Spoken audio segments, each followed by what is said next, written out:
जलवा अफरोज पीर तरीक़त रहबर राह शरीयत हज़रत सैयद हुसैन मियाँ वाहिदी और उनके बरादर अकबर और शहजादगान और जुमला उलमाए इकराम, अस्सलामु अलैकुम व रहमतुल्लाहि तआला व बरकातुहू।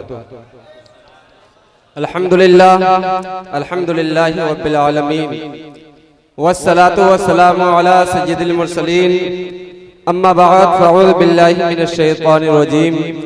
बिस्मिल्लाहिर रहमानिर रहीम, व बिल वालिदैनि इहसाना, सदक़ल्लाहु मौलानाल अज़ीम व सदक़ रसूलुहुन नबियुल अमीनुल मतीनुल मुबीनुल मुईनुल करीम, व नहनु अला ज़ालिका लमिनश शाहिदीन व शाकिरीन वल्हम्दुलिल्लाहि रब्बिल आलमीन। गौसे आज़म बमने बेसरो सामा मददे,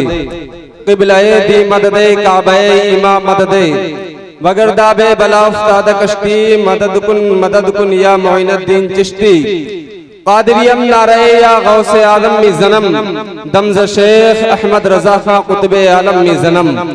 दमज़ाए मुत्तकी मुफ्ती आज़म मी ज़नम। आइए हज़रात, बड़ी तेज़ी के साथ सरकार अलैहिस्सलातु व तस्लीम की बारगाह में एक मर्तबा अपनी गुलामी का सबूत पेश करते हुए बाबाज़े बुलंद दुरूद पाक पढ़े। अल्लाहुम्मा सल्ली अला सय्यिदना व मौलाना मुहम्मदिन मादिनिल जूदी वल करम वालिही व बारिक व सल्लिम सलातन व सलामुन अलैका या रसूल अल्लाह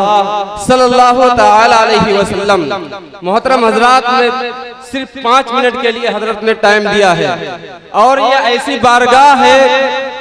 इस बारगाह में अगर महफिल के अंदर सिर्फ नाम लिख जाए यही काफी है और वो मकबूल हो जाए रब तबारक व तआला की बारगाह में, तो इंसान दुनिया में भी कामयाब हो जाए और आखिरत में भी कामयाब हो जाए। तो मैंने जिस आयत करीमा की तिलावत करने का शरफ हासिल किया, आज हमारे मुआशरे का माहौल ये है कि अगर बच्चा जब बड़ा हो जाता है तो अपने वालिदैन के एहसानात को फरामोश कर देता है, अपने वालिदैन की मेहनतों मशक्कतों को भुला देता है, अपने वालिदों के एहसानात को भूल जाता है, फिर अपने वालिदैन के ऊपर अपनी जबान दराजी को करता है, अपने वालिदैन के ऊपर हाथों को उठाने लगता है। लेकिन अल्लाह तबारक व तआला ने इस माशरे को खुशखबर बनाने के लिए कुछ अहकाम नाज़िल फरमाए हैं। उन अहकाम में से अल्लाह तबारक व तआला ने जो ईमान लेकर आया, सबसे पहले उससे फरमाया कि तुम मेरी इबादत करो। जब उसके बाद अल्लाह तबारक व तआला ने दूसरा हुक्म ये नाज़िल फरमाया कि जब तुम मेरी इबादत में लग जाओ तो उसके बाद अपने वालिदैन के साथ अच्छा सलूक करो, अपने वालिदैन के साथ अच्छा सलूक करो, उनके साथ भलाई से पेश आओ। सरकार आला हजरत अजीमुल बरकत मुजद्दिद दीन व मिल्लत शाह इमाम अहमद रजा खान फाजिल बरेलवी अलैहि रहमत व रिज़वान शाह फरमाते हैं, जहां वो वालिदैन के हुकूक बयान करते हैं और वहां इरशाद फरमाते हैं कि वालिदैन के हुकूक में से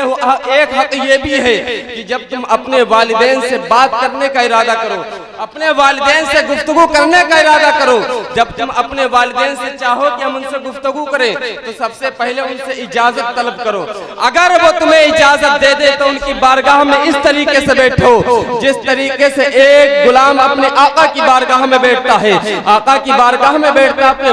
वालिदैन के सामने अपने हाथों को ज्यादा ना चलाओ, अपनी उंगलियों को ज्यादा हरकत मत दो, अपनी आंख के इशारे को ज्यादा ना चलाओ, अपने आंख के इशारा ना करो, क्योंकि ये भी वालिदैन की बारगाह में बेअदबी है। तो अपने वालिदैन से इस तरीके से गुफ्तगू करो जिस तरीके से एक गुलाम अपने आका से गुफ्तगू करता है। शरीयत इस्लामिया ने हम तमाम मुसलमानों को अपने वालिदैन के हुकूक पहचानने का तरीका भी बताया है, अपने वालिदैन के हुकूक को महफूज करने का तरीका भी बताया है कि जब बच्चा बड़ा हो, जब बच्चे की परवरिश की जाए तो बच्चे की परवरिश इस तौर पर की जाए कि बच्चा जब गोद में खेले तो उसे इस तरीके से परवरिश की जाए कि बच्चे को यह बताया जाए कि वालिदैन के हुकूक क्या है, अपने से बड़ों के हुकूक क्या है। वालिदैन उन्हें अपने बच्चों को यह भी बताए कि अपने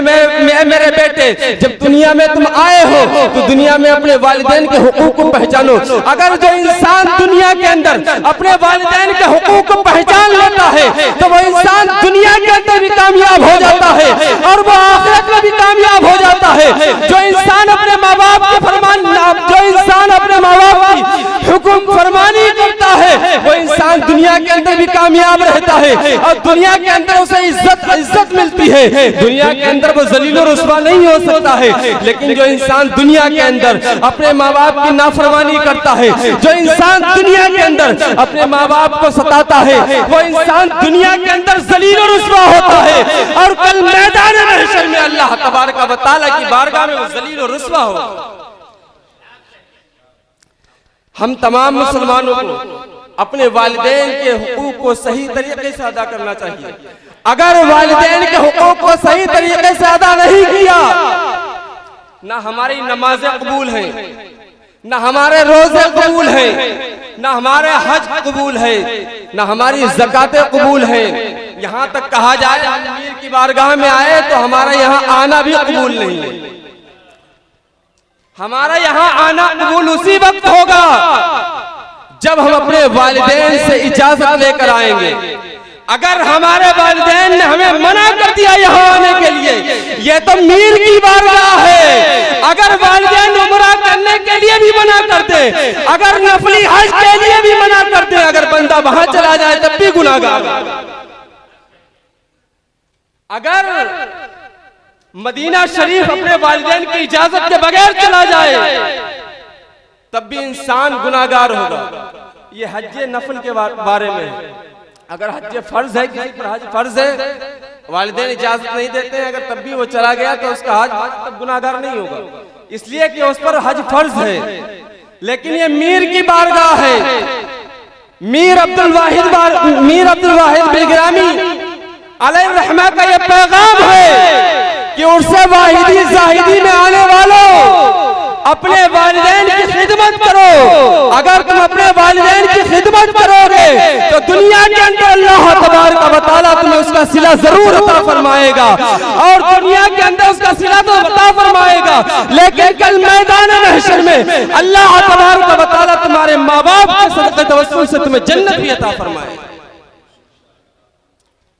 अल्लाह तबारक व तआला